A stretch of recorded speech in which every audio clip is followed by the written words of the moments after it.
Topic 6.4, the distributive property. To demonstrate the use of the distributive property, let's have a look at the following example. The deposit for the grade 8 Pioneer Ranch trip is $100 per student. 24 parents and guardians pay with cash, and 11 pay with a check. How much money is there in total?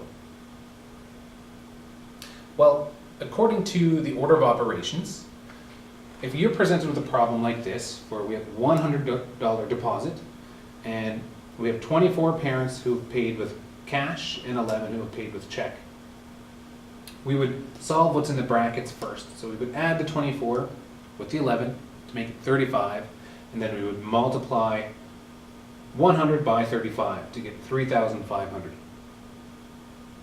Now the distributive property allows us to take that same $100 and to multiply it by each of the values inside the brackets individually first, and then add them together. So 100 times 24, which would be 2,400, plus 1,100, which is 100 times 11, to give us a grand total of 3,500. It's just another way to solve the problem using the distributive property. Here it is using variables. So A times B plus C can be solved by taking A and multiplying it by B, and then taking A and multiplying it by C and adding up those two products. Let's have a look at a few examples. Number 1, use the distributive property to solve 7 times 3 plus 8. If we're going to use the distributive property, we're going to take the 7 and multiply it by the 3 separately, and then we're going to add 7 times 8. Now, using the order of operations, at this point, the multiplication is going to come first. So 21 plus 56, and we are going to get 77 for an answer.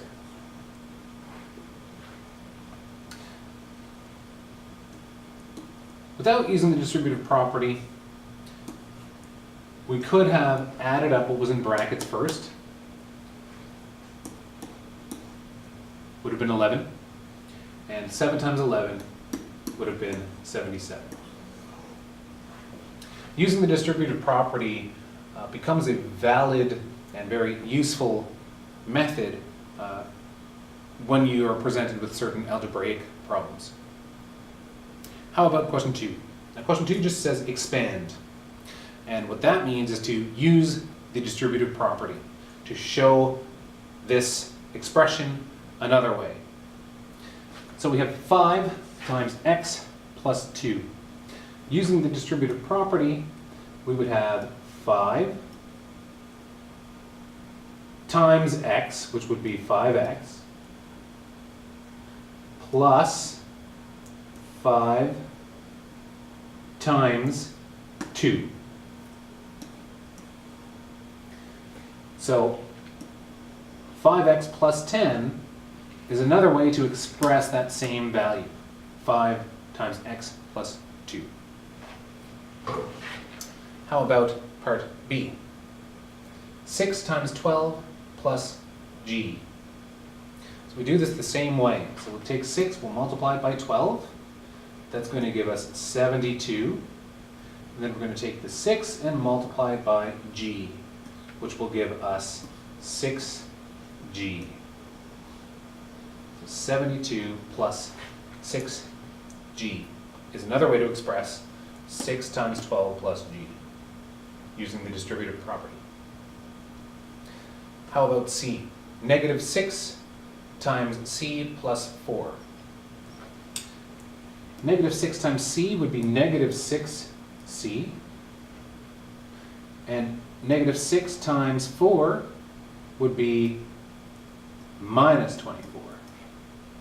So negative 6c minus 24 is another way to express negative 6 times c plus 4.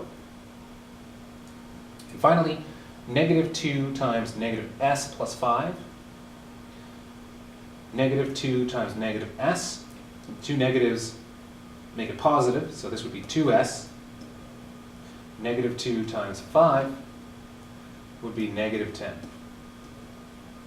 So 2s minus 10 would be another way to express negative 2 times negative s plus 5.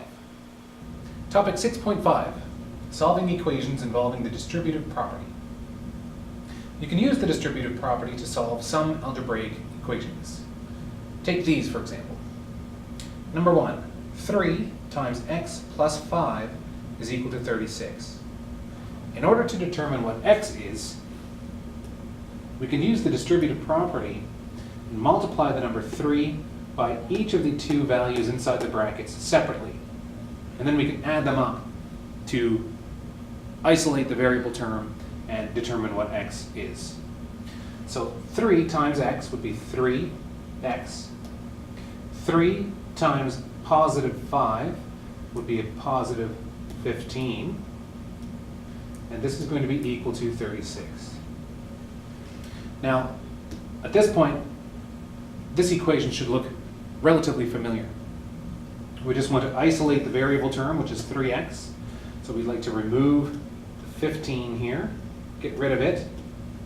Do the same on the other side. It's the golden rule of algebra. Leave us with 21 on this side. Rewrite the equation, 3x is equal to 21. In this case, we have a coefficient, it's 3x, so we can divide by that coefficient to determine what the value of 1x would be. Do the same on the other side to determine its value. So 1x, or x, is equal to 7. How about example 2? Negative 6 times c minus 9 is equal to negative 42. Take the negative 6, multiply it by c. That would give us negative 6c. Take that same negative 6 and multiply it now by the negative 9. A negative times a negative will equal a positive. 6 times 9 is 54. So positive or plus 54. That's going to equal negative 42. Okay? Isolate the variable term, which is negative 6c. So let's subtract 54 from this side. That'll give us 0. We'll do the same on the other to keep things balanced. That'll give us negative 96. We'll rewrite the equation. Negative 6c is equal to negative 96. Divide by the coefficient. Don't forget about the sign. It's a negative 6, so we're going to divide by negative 6. We're left with c on this side, and 16 on this side. So c is equal to 16. Now, we can also solve some word problems using the distributive property. So let's take this one, for example, and we'll solve it using the distributive property. The price of a souvenir t-shirt was reduced by $5. Jason bought 6 t-shirts for his friends. The total cost of the t-shirts before taxes was $90. What was the price of a t-shirt before it was reduced?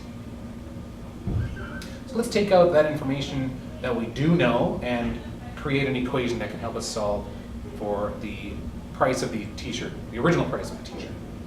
We know that it was reduced by $5. And in fact, let's just call X the price of the t-shirt. This will be the price of the t-shirt before the reduction.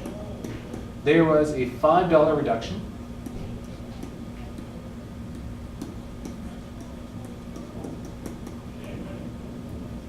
And the total cost of the t-shirts, of 6 t-shirts,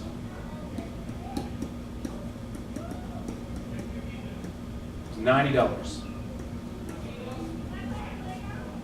Okay, so if you rework those values that we do know, you can find that we have 6 t-shirts, because he bought 6 of them for his friends. Each one of them has a regular price that was reduced by $5.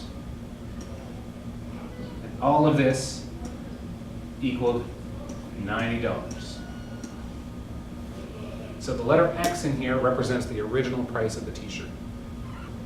Now we're going to be solving this problem using the distributive property. So we're going to take the value outside of the brackets, and we're going to multiply it by each of the individual values inside of the brackets.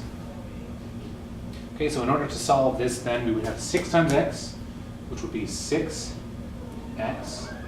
and then we would have 6 times negative 5, all right, which would be negative 30. And this equals $90.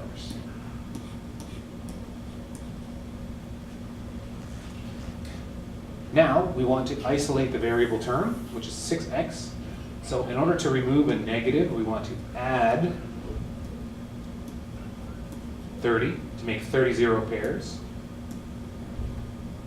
We'll do the same to the other side to be fair, make sure things are balanced.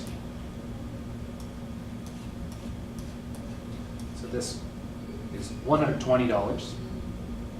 We can rewrite the equation. We'll do it over here to be neater. 6x is equal to $120, of course. And now we're left with a coefficient of 6. So we want to divide this by 6 to find out what the value of 1x, or one t-shirt, was originally. We'll do the same to the other side. Looks like each t-shirt originally was $20. And finally, to verify that this is the correct answer, let's take what we're saying the original price of that shirt was before the reduction and plug it into the original equation and see if it makes sense, see if it's accurate. So the original equation was 6 times x, and we're saying x was $20. Minus 5 is equal to $90. Okay? So 6 times 20, using the distributive method, 6 times 20 is 120. 6 times negative 5 would be negative 30. And we're saying that that is equal to 90. Well, 120 minus 30 is 90. This is a balanced equation. The left side is equal to the right side. So looks like we have verified that we've got the right answer.